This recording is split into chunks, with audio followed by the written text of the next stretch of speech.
নমস্কার বন্ধুরা, আশা করি তোমরা সবাই খুব ভালো আছো। আমিও খুব ভালো আছি। সম্পাস লাইফস্টাইলের আর একটা নতুন ব্লগে তোমাদের সবাইকে স্বাগত। তো আজ হলো রোববার। রোববার সকালে রান্না থাকে না, তাই অন্য কাজ করতে আরম্ভ করেছি। দেখো, আমি ছাদে এসেছিলাম ভিজে জামা কাপড়গুলো মেলতে।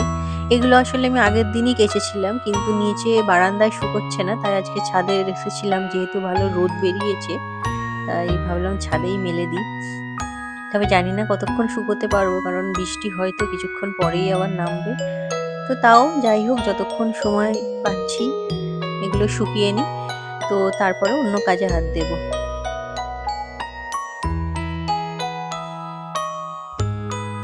তো চলো, সব জামা কাপড় আমার শুকোতে দেয়া হয়ে গেছে। এই দেখো নিচের ঘরের আমার অবস্থা দেখো। এই ছোট ঘরটায় আসলে কোনো আসবাবপত্র নেই যেহেতু, তাই এখানেই একটা দড়ি খাটিয়েছিলাম জামা কাপড়গুলো শুকোনোর জন্য। কারণ প্রত্যেক দিনই বৃষ্টি হচ্ছে, কোনো জামা কাপড়ই প্রায় শুকোচ্ছে না, কিন্তু কাচতে তো হচ্ছেই, তাই এখানেই শুকোতে দিয়েছিলাম। তো আজ যেহেতু রোদ উঠে গেছে, তাই জামা কাপড়গুলোও শুকিয়ে গেছে, তুলে নিলাম, দড়িটাও খুলে দিচ্ছি। তো এই যে আগের দিনের রথটা নামিয়ে ঘরে রাখা ছিল, উপরে রেখে এলাম, না হলে ছেলে ওটা নিয়ে খেলতে খেলতে ওটা নষ্ট করে ফেলবে। উপরেই তোলা থাকুক, আবার পরের বছর বের করব। তো দেখো, নোংরা জামা কাপড় কিছু ছিল যেগুলো, সেগুলো ওয়াশিং মেশিনে দিয়ে দিচ্ছি। আজকে আর হাতে কাচবো না, সময় পাবো না। যেহেতু রবিবার, একটু বেলাতেই ঘুম থেকে উঠি, সব কাজ করতে তাই একটু দেরি হয়ে যায়। তো যে কটা জামা কাপড় ছিল ওয়াশিং মেশিনেই দিয়ে দিয়েছি আজকে। আর নিচের ঘরে বিছানায় শুকনোগুলো জামা কাপড়গুলো সব গুছিয়ে রেখেছি। দেখো, এগুলো এবার আলমারিতে তুলে রাখবো। আর মেয়ে ওখানে পড়তে বসেছে। তো দেখো, এখানে কি কি রান্না করব, সবজিগুলো কাটতে বসেছি। কেটে নিয়ে তারপর ছেলেকে খাওয়াবো, তারপরে রান্না বসাবো। আজকে একটু দেরিতেই বসাবো।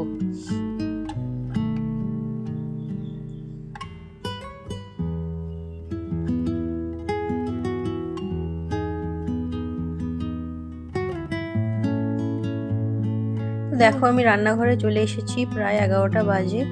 আর এখানে দেখো, মাংসের আলু কেটে রেখেছি, আর এখানে আলু ভাজা করব, একটু বেগুন ভাজা আর কুমড়ো কেটে রেখেছি, এগুলো ভাজবো।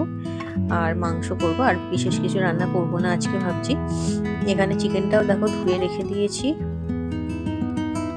চলো রান্না বসিয়ে দিই, অনেক বেলা হয়ে গেছে। তো দুটো ওভেনেই আমি ওই জন্য কড়া বসিয়ে দিয়েছি, একসাথেই রান্না করব দুটোতে, না হলে অনেক দেরি হয়ে যাবে। তো প্রথমে আলুগুলো ভাজতে দিয়ে দিয়েছি। আলুগুলো একটু মোটা মোটা করে কেটেছি। আর এদিকে মাংসের আলুটা দেখো ভাজতে দিয়ে দিচ্ছি, তারপরে মাংসটা কষতে আরম্ভ করব। আগে আলুগুলো ভাজা হয়ে যাক, সামান্য একটু হলুদ দিয়ে দিয়েছি যাতে রংটা ভালো হয়।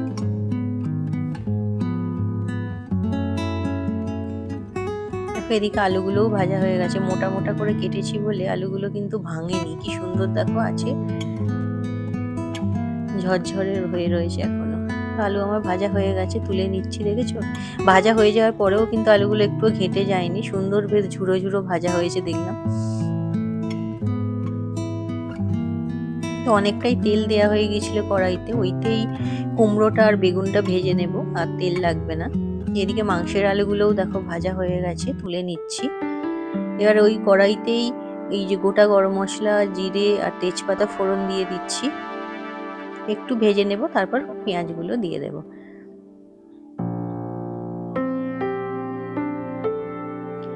তো পেঁয়াজগুলো যতক্ষণ ভাজছি, দেখো মাংসের মশলা তো জানোই, আদা রসুন জিরে কাঁচা লঙ্কা এইসবই, তো এগুলো একটু বেটে নেব। পেঁয়াজটা যতক্ষণ ভাজা হচ্ছে, আমার ওদিকে বাটনাটা রেডি হয়ে যাবে।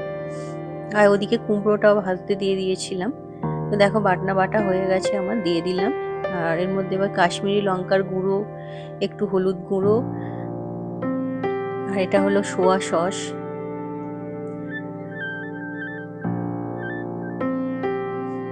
সামান্য একটু টমেটো সসও দেব, আর একটু চিনি দেব। চিনিটা সাধারণত দিই না, কিন্তু আজকে দিই। যাই হোক, এবার ভালো করে মশলাটা দেখো কষিয়ে নিচ্ছি। কষিয়ে নেওয়া হয়ে গেলে তারপরে চিকেনগুলো এর মধ্যে দিয়ে দেবো। তো দেখো, চিকেনটা এবার দিয়ে দিলাম এর মধ্যে। মশলাটা মোটামুটি আমার কষা হয়ে গেছে। এবার ভালো করে একটু একটু মিশিয়ে নিয়ে তারপরে চাপা দিয়ে রান্না করব আস্তে আস্তে।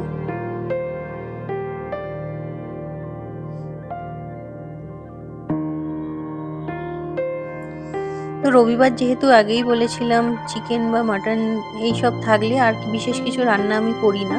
তবে যেহেতু চিকেনটা বাবা খায় না, তাই বাবার জন্য একটু আলাদা করে কিছু করতে হয়। আজকে একটু ডাল করেছিলাম, আ ছেলের জন্যও লাগে, ও মাংস দিয়ে ভাত খেতে পারে না।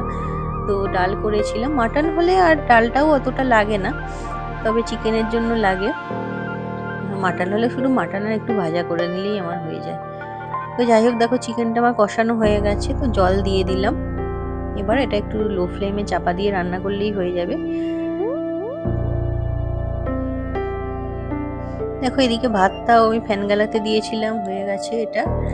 তো রান্না আমার মোটামুটি কমপ্লিট, আমার প্রায়।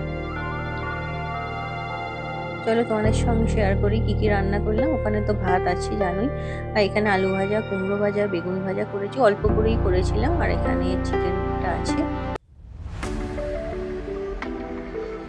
তো এখন হলো সন্ধ্যাবেলা। সন্ধ্যাবেলা আমরা রেডি হয়ে গেছি, পুজোর একটু শপিং বলতে পারো করতে যাব। তো চলো। তো দেখো এই যে আমার প্যান্টালুন্সে এসেছি।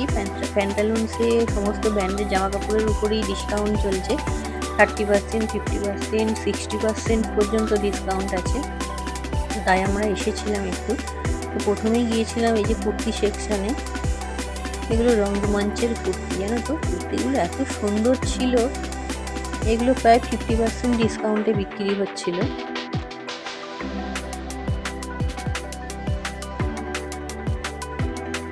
তো চলো তোমাদের সঙ্গে শেয়ার করি কি কি কিনলাম।